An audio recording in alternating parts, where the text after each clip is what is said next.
Kabar mengejutkan datang dari penyanyi Krisdayanti yang merupakan calon wali kota Batu dari PDI Perjuangan di Pilkada Batu 2024. Pasalnya, belum ada 1 kali 24 jam ia diumumkan sebagai bakal calon wali kota Batu bersama dengan Kresna Dewanata Prosaka oleh PDIP pada Kamis 22 Agustus 2024. Krisdayanti mendadak mengundurkan diri sebagai bakal calon wali kota Batu. Hal itu disampaikan sendiri oleh Krisdayanti melalui unggahan pribadinya @krisdayantilemos pada Kamis malam. Ia menyampaikan permintaan maafnya kepada Ketua Umum PDIP Megawati Soekarno Putri. Namun, Krisdayanti tak mengungkap alasannya mengapa ia mengundurkan diri di Pilkada Batu. Sampai saat ini, PDIP belum memberikan responnya mengenai unggahan Krisdayanti tersebut. Diberitakan sebelumnya PDIP mengajukan calon kepala daerah untuk 169 daerah.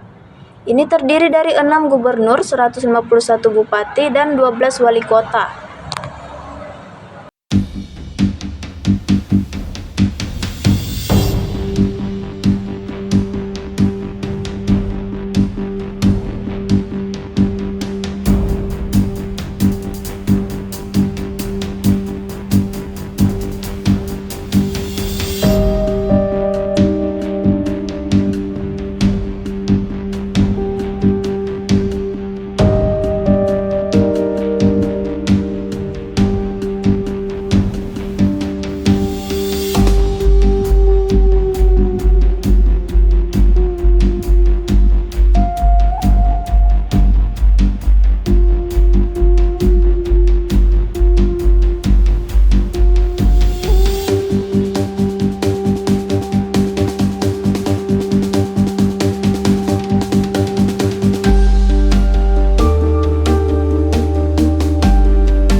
Download Tribun X sekarang, menghadirkan lokal menjadi Indonesia.